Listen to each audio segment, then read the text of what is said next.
Sa iyong mundo, dati akong bahagi.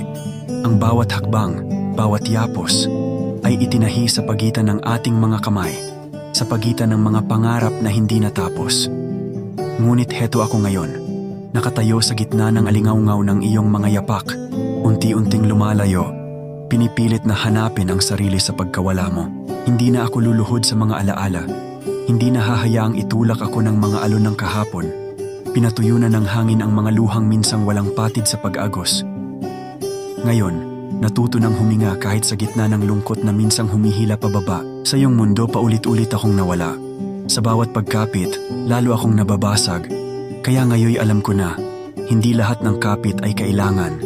Hindi lahat ng pag-asa ay dapat manatili. Magdamag man akong gising, dati akong naghintay. Ngunit ngayon, ang mga gabi ay umiikli. Ang mga bituin ay muling kumikislap sa aking langit.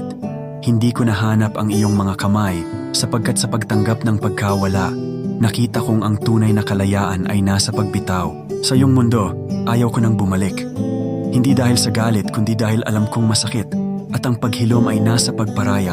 Kaya ngayon, pinili kong buuin muli ang sarili.